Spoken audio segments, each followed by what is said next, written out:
ಇಲ್ಲ ಅದೇ ಇಲ್ಲ, ಅದಕ್ಕೆ 100% ಗ್ಯಾರಂಟಿ ಅಂತ ಹೇಳಲಿಕ್ಕಾಗಲ್ಲ. ಎಲ್ಲ ಕೂಡಿ ಅದು ಒಂದು ಪಾರ್ಟಿ ಇರ್ತದೆ, 10ರಲ್ಲಿ ಅದು ಒಂದು 1% ಡೆವಲಪ್ಮೆಂಟು, ಮೇಟಿ ಅವರ ಅಭಿಮಾನ, ಪಕ್ಷದ ಓಟು,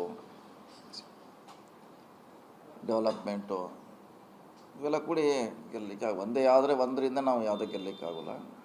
ಸುಮಾರು ಫ್ಯಾಕ್ಟ್ರಿಗಳಿಂದ ಗೆದ್ದಿದೆ, ಅದರಲ್ಲಿ ನೋ ಡೌಟ್.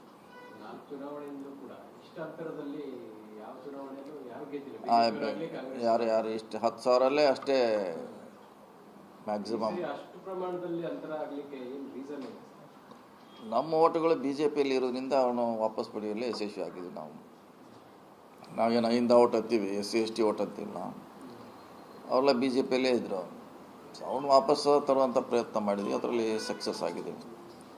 ಸೊ ಅಂತರ ಆಗಲಿಕ್ಕೆ ಇದು ಕೂಡ ಭಾಳ ಮುಖ್ಯ ಕಾರಣ.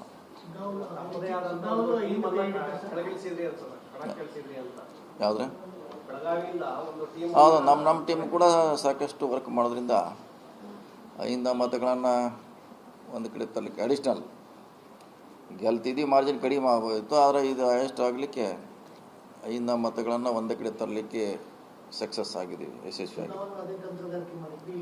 ಸೇಮ್ ಶಿಗ್ಗಾಂವದಲ್ಲಿ ಏನಾಗಿದೆ, ಇಲ್ಲಿ ಕೂಡ ಅದೇ ರೀತಿ ವರ್ಕ್ ಮಾಡಿದ್ವಿ. ಇದು ಶಿಗ್ಗಾಂವ್ಗಿಂತ ಚುನಾವಣೆ ಇನ್ನೂ ಸುಲಭ ಆಗಿದೆ, ಅಲ್ಲಿ ಮಾಡಲಿಕ್ಕೆ ಸ್ವಲ್ಪ ಟಫ್ ಆಗಿತ್ತು ಅದು. ಸೊ ಇಲ್ಲಿ ಭಾಳ ಸುಲಭವಾಗಿ ನಾವು ಕೆಲಸ ಮಾಡಲಿಕ್ಕೆ, ಅಲ್ಲಿ ಅಹಿಂದ ಮತಗಳು ನಮ್ಮನ್ನು ಗೆಲ್ಲಿಸಿದ್ವಿ, ಇಲ್ಲಿ ಕೂಡ ಅದೇ ಡೆಫಿನೆಟ್ಲಿ ಕಾಂಗ್ರೆಸ್ ಗೆಲ್ಲಬೇಕಾದ್ರೆ ಅದೇ ಅದಕ್ಕೆ ಮುಖ್ಯ ಬೆನ್ನೆಲುಬು ಸೂತ್ರ. ಅದನ್ನು ನಾವು ಕಾಪಾಡ್ಕೊಂಡು ಹೋಗ್ಬೇಕಷ್ಟೇ. ಅಹಿಂದ ವರ್ಗಗಳಿಗೆ ನ್ಯಾಯ ಕೊಡಿಸ್ಬೇಕು, ಅಧಿಕಾರ ಕೊಡಿಸ್ಬೇಕು, ಅದನ್ನು ನಮ್ಮ ಪಕ್ಷದವರು ಮಾಡಬೇಕು ಮುಂದಿನ 2 ವರ್ಷದಲ್ಲಿ ಹೆಚ್ಚಿನ ಪ್ರಮಾಣದಲ್ಲಿ.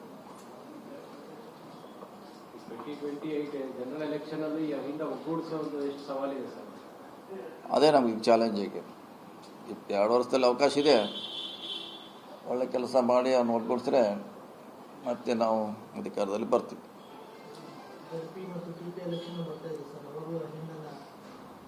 ಇಲ್ಲ, ಅವಾಗ ಮತ್ತೆ ಬೇರೆ ಆಗ್ತೈತಿ. ಮತ್ತೆ JDP TPಯಲ್ಲಿ ಮತ್ತೆ ಬೇರೆ ಆಗುತ್ತೆ, MLA ಬಂದಾಗ ಬೇರೆ ಆಗುತ್ತೆ, ಮತ್ತೆ MP ಬಂದಾಗ ಬೇರೆ ಆಗುತ್ತೆ. ಒಂದೇ ರೀತಿ ನಾಳೆ JDP TPಗೆ ಹಿಂಗೆ ನಿರೀಕ್ಷೆ ಮಾಡಲಿಕ್ಕಾಗಲ್ಲ. ಯಾಕಂದ್ರೆ ಅಲ್ಲಿ ಲೋಕಲ್ ಫೈಟ್ ಅದು.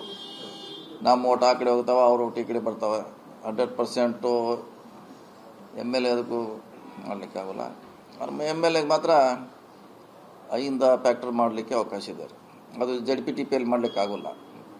ಯಾಕಂದ್ರೆ ಅವನು ಅಹಿಂದಾನೇ ಇರ್ತಾನೆ, ಅಪೋಸಿಟು ಲೋಕಲ್ ಆಗ್ತಾನೆ. ಆ ಪ್ರಯೋಗ JDP ಮತ್ತು ಇದು MLA MP